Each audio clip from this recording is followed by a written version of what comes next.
Okay, hi. I want to explain numbers 1 and I think numbers 8 and 9 that they relate to number 1 as far as distance and midpoint is concerned. Looking at number 1, we have a segment RS. The midpoint coordinates are given as 8, 8, and the coordinates of one of the endpoints, S, is given as 10, 9. The question is, what are the coordinates of R? And notice R is an endpoint. Okay, so what we need to do is we need to use our midpoint formula to find the coordinates of the other endpoint. So, looking at how you would see the midpoint formula on a reference sheet, you'd see something like this where x of 1 and x of 2 are the endpoints of the segment of the x coordinate endpoints of the segment, and y and 1 and y of 2 are the y coordinates of the endpoint of the coordinates of the endpoint segment of the segment. All right, so what we're doing here to find the coordinates of the midpoint, we're just adding the x coordinates of the endpoints divided by 2. That gives me the x coordinate of the midpoint. And I add the y coordinates of the endpoints and divide by 2, and that gives me the y coordinate of the midpoint.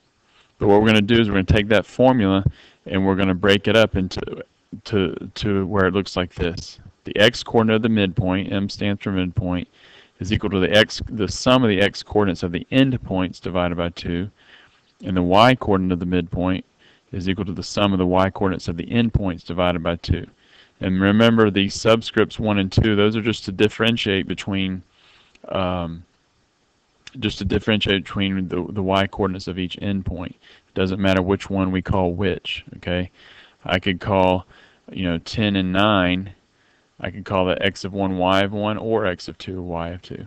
But what I'm going to do is I'm going to take the given information and I'm going to plug it into this formula. So I know the x coordinate of the midpoint. Okay, it's 8. So I'm going to substitute x of m with 8. And I know the x coordinate of one of the endpoints, which is 10, and so I'm going to substitute one of these x variables with 10. Okay, so now I have an equation, 8 is equal to 10 plus x divided by 2. And so I can just solve for this x and get the x coordinate of the other endpoint, so which is r.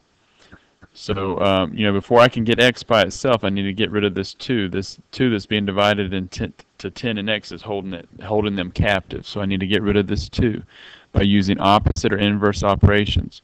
Whatever is being done to 10 plus x, I'm going to do the opposite to undo that. So 2 is being divided into 10 plus x, so I'm going to do the opposite. I'm going to multiply by 2. And I'm not going to show why, but when I multiply 2 or 2 over 1 times this term here, the 2's cancel out and I'm left with just 10 plus x. And then what I do to one side of the equation, I have to do to everything on the other side of the equation, which is just one term in this case. So I have 2 times 8, which is 16. So I have 16 is equal to 10 plus x. I subtract 10 on both sides, and I have x is equal to 6. Okay, and then I can follow the same principles for solving for the y, coordinate input. I substitute what I know for y of m, which is 8, and I substitute 9 in for one of the y values here, and then just do like I did with x, and I solve. Okay, so I end up with my x coordinate being 6 and my y coordinate being 7 for the coordinates of r, the endpoint r for the segment RS.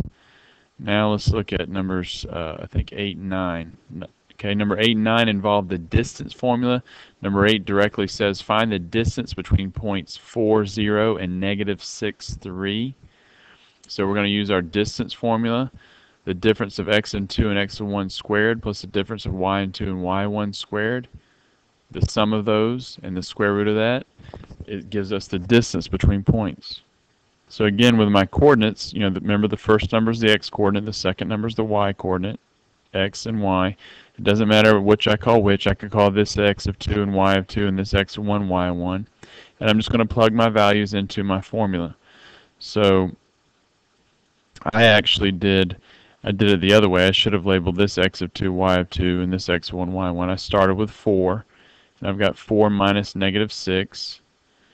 And for my y coordinates, I'm going to subtract in the same order, so I have 0 minus 3. And then I just follow my order of operations Don't lose track of your radical, your square root symbol here.